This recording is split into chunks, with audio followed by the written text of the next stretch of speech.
Well, my name is Cameron, as she said, and today I want to tell you a story. It's a poem by Tim Burton entitled Vincent.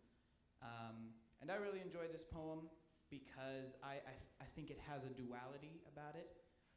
It has sort of the childlike innocence and imagination, but at the same time it has a darker side to it. So today I will be performing Vincent by Tim Burton. Vincent Malloy is 7 years old. He's always polite and does what he's told. For a boy his age, he's considerate and nice, but he wants to be just like Vincent Price. He doesn't mind living with his sister, dog, and cats, though he'd rather share a home with spiders and bats. There he could reflect on the horrors he's invented and wander dark hallways alone and tormented. Vincent's always nice when his aunt comes to see him, but imagines dipping her in wax for his wax museum. He likes to experiment on his dog Abercrombie in the hopes of creating a horrible zombie so that he and his horrible zombie dog can go searching for victims in the London fog.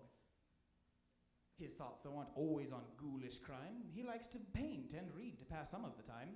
While other children read books like Go, Jane, Go, Vincent's favorite author is Edgar Allan Poe. One night, while reading a gruesome tale, he read a passage that made him turn pale. Such horrible news he could not survive, for his beautiful wife had been buried alive. He dug out her grave to make sure she was dead, unaware that her grave was his mother's flower bed.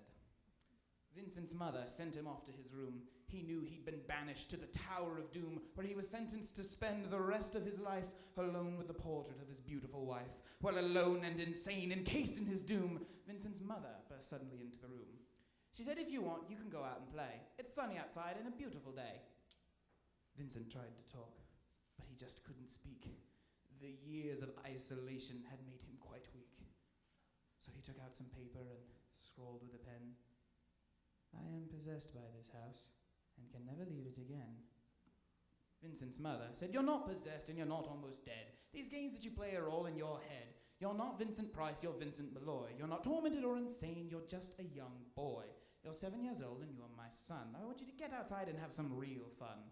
Her anger now spent, she swept out to the hall, while Vincent backed slowly against the wall. The room started to sway, to shiver and creak. His horrid insanity had reached its peak. He saw Abercrombie, his zombie slave, and heard his wife call from beyond the grave. She spoke from her coffin and made ghoulish demands while through cracking walls reached skeleton hands. Every horror in his life that had crept through his dreams swept his mad laughter to terrified screams. To escape the madness he reached for the door, but he fell, limp and lifeless, down on the floor. And his voice was soft and very slow as he quoted the Raven from Edgar Allan Poe. "And my soul from out that shadow that lies floating on the floor shall be lifted nevermore."